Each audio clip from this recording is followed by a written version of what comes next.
Tapi fenomena Jokowi menarik ya. Bagaimana dia masih ikut cawe-cawe itu ya.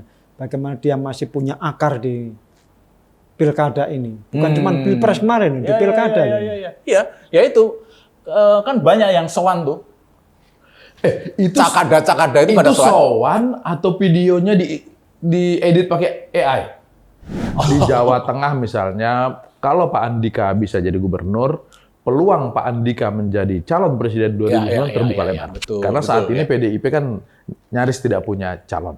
Demikian pula di Jakarta. Sebetulnya RK itu juga punya peluang. Tapi dengar-dengar katanya RK ini sudah bilang Pak Jokowi, Pak bantu saya janji 2029 saya tidak akan maju dan saya akan maju mendukung calon yang Bapak dukung. Itu beneran RK ngomong begitu? Ya kan, dengar begitu Pak. Bisa jadi sih dia berani juga, ini macannya tidur lagi, ompong lagi gitu kan.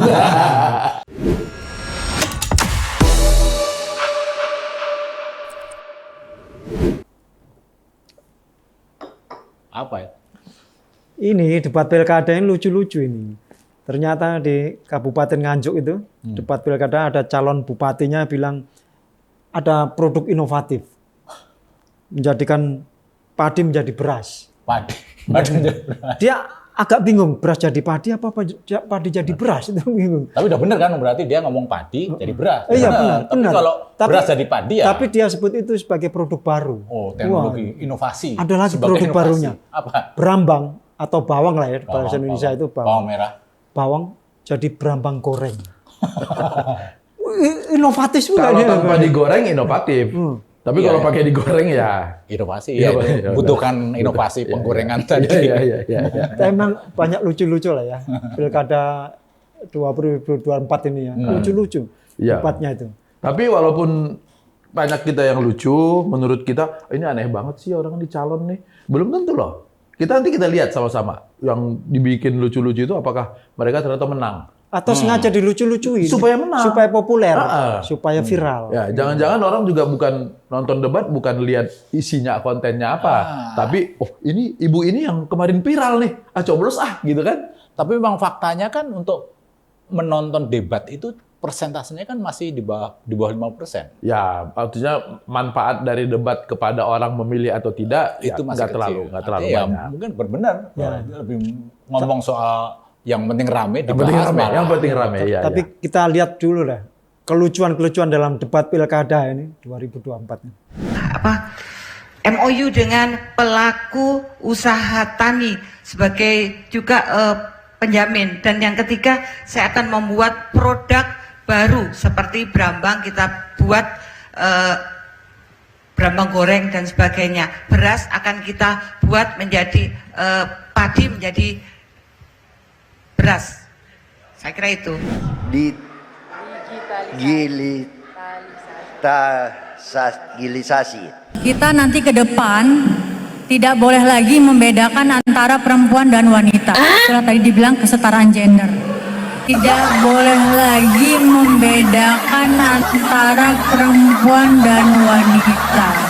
Debat hanya salah satu cara KPU untuk mendekatkan orang kepada publik. Ada yang lain yang lebih umum di masyarakat. Bang. Serangan pajar. Makanya kemarin di Bengkulu itu calon gubernurnya yang merupakan gubernur petahana kena KPK. Calon gubernur Bengkulu ya. Calon gubernur Bengkulu yang juga sekarang petahana. OTT gara-gara lagi ngumpulin uang untuk biaya pilkada. Itu jelas-jelas uang APBD itu yang dimanfaatin, karena selain dia, sekda, kepala-kepala dinas juga kena. Oh iya, itu kemungkinan besar uangnya uang APBD, uang rakyat, setoran gitu kan. Nah, itu sekarang dia sudah menjadi tersangka.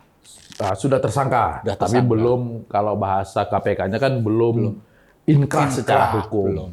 Jadi dia tetap ikut pilkada. Oh bisa, masih karena waktunya sudah sempit dan memang ada dikasih batasan, kalaupun meninggal atau apa, wakilnya tetap bisa meneruskan, tetap ikut dipilih. Itu kalau nanti misalnya dia terpilih ya. Kalau terpilih, tetap dilantik. Tetap dilantik di penjara, dan 10 menit kemudian langsung diberhentikan karena sudah berkekuatan hukum. Nih, saya lagi bayangin aja, kalau dia sudah sudah tersangkut hukum, tetap dilantik. Pas pada saat pelantikan itu mukanya kayak apa ya? Ya nggak tahu, tapi tetap pakaian itu, pakai baju putih, topi putih itu. Oh, nggak pakai oranye? Enggak. Dan pejabat Kementerian Dalam Negeri datang ke penjara untuk melantik kemudian memecat. Oh, pelantikannya di penjara. Di penjara. Ya. Jangan bicara muka lah, sudah biasa muka ini. Iya. Tapi soal pilkada itu kan bukan cuma cari duit, cari dukungan.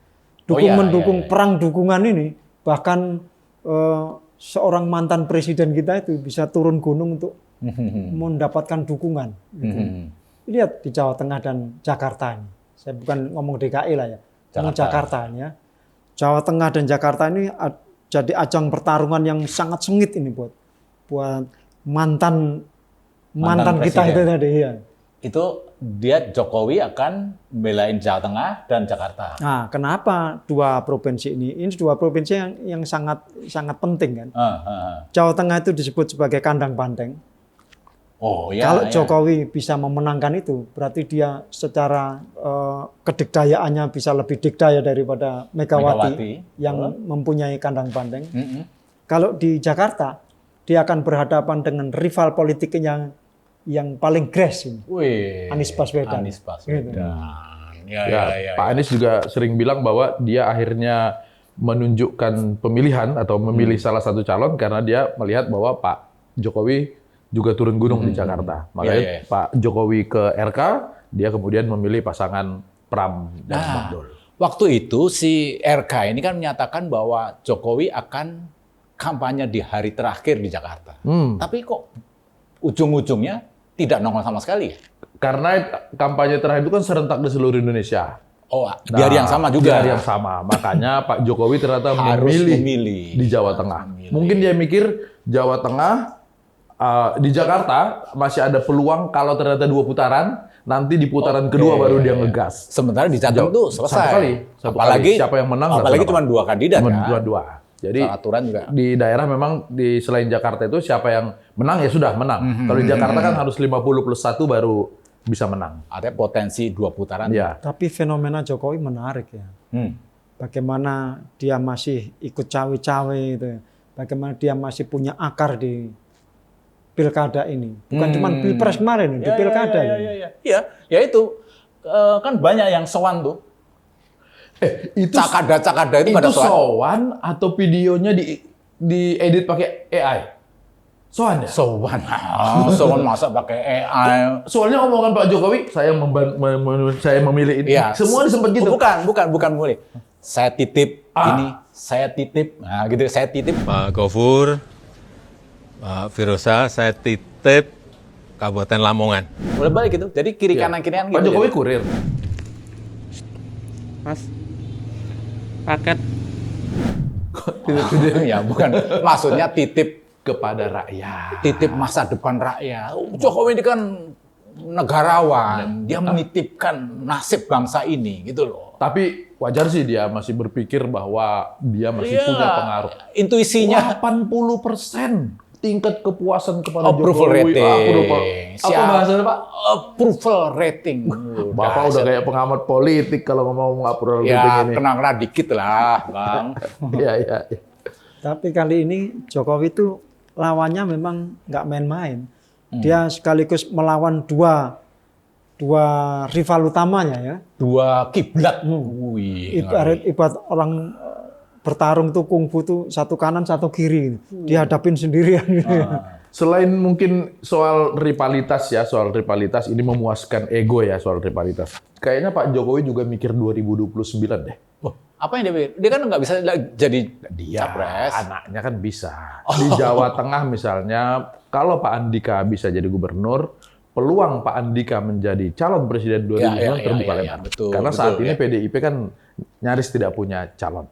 Demikian pula di Jakarta. Sebetulnya RK itu juga punya peluang. Tapi dengar-dengar katanya RK ini sudah bilang Pak Jokowi, Pak bantu saya janji 2029 saya tidak akan maju dan saya akan maju mendukung calon yang Bapak dukung. Itu beneran RK ngomong begitu? Ya kan, dengar begitu Pak. Anies kan dulu juga pernah begitu dengan Prabowo kan? Itulah politik Pak, politik biasa. Jadi sekarang yang penting Esok dele, esok dele, sore tempe. Itu biasa. Jangan kebalik. Apa? Jangan esok tempe, sore dele. Nanti kayak tadi, Beras tadi kebalik. Tapi kalau sorenya delay, paginya tempe itu inovasi baru. Ya. Dan makanya itu dalam konteks tadi, dalam pengertian Pak Jokowi itu menjadi apa ya? Menjadi Playmaker. andalan, playmaker.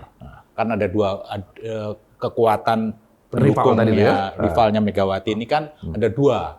Prabowo sebagai presiden, Jokowi sebagai mantan presiden. Macan tidur. Macan.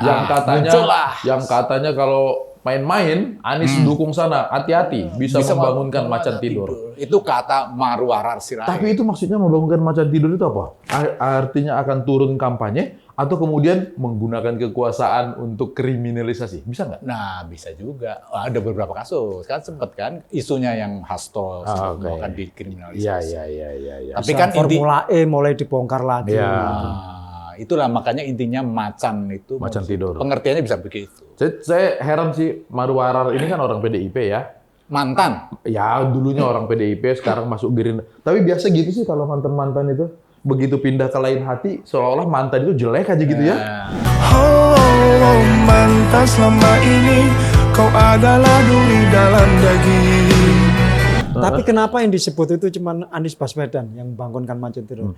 Orang yang mampu atau berani membangunkan macan tidur, berarti dia punya kekuatan loh. Dianggap punya kekuatan. Kan nggak mungkin kita awam itu terus nyolek-nyolek macan gitu enggak. Harus orang yang punya kemampuan. Bisa jadi sih dia berani itu. juga. Ini macannya tidur lagi, ompong lagi gitu kan. Tapi memang begini, kan disebutkan ada dua macan. Ada Prabowo dan Jokowi. Yang artinya kan ada dua macan. Kalau Prabowo macan Asia. Macan Asia. Kalau Jokowi macan Solo. Nuwun sewu, Mas. Mau gigit. Tapi di luar itu ya ini kan masa tenang ya. Kita ini besok sudah mau pemilihan. Coblosan. Sudah ada panggilan? Sudah dong, kok udah sebulan yang lalu. Sebulan yang lalu. Tinggal yang nyoblos. belum punya panggilan ternyata bisa gampang. Cek di apps atau websitenya DPT Online, nanti kemudian cek, masukkan nick, baru ketahuan. Udah ada terdaftar dan di TPS mana? Itu saya punya pengalaman. Saya waktu itu nggak ada panggilan yang Pilpres kemarin. Terus saya cek ada TPS-nya mana, saya ke TPS itu. Langsung. Nggak ada panggilan, nggak bawa surat dong? Nggak bawa surat. Boleh? Maksudnya langsung diusir? Enggak, langsung. Enggak, Saya ya. bawa Nggak KTP. boleh, nggak bawa surat, KTP. KTP aja? KTP aja bisa. Gampang sekali. Jadi pokoknya, walaupun golput itu adalah hak politik, manfaatkan. Karena dengan memilih, maka kemudian masa depan kota Anda ada di tangan Anda. Menggunakan istilah Ridwan Kamil. Seburuk-buruknya pemimpin, pasti ada pemimpin yang lebih baik. Kirain seburuk-buruknya pemimpin pasti ada pemimpin yang lebih buruk. ya itu. Yang lebih buruk nggak usah dipilih. Jangan pilih yang lebih buruk dari itu. saya. Oke, pilih yang baik-baik. Jangan pilih yang buruk.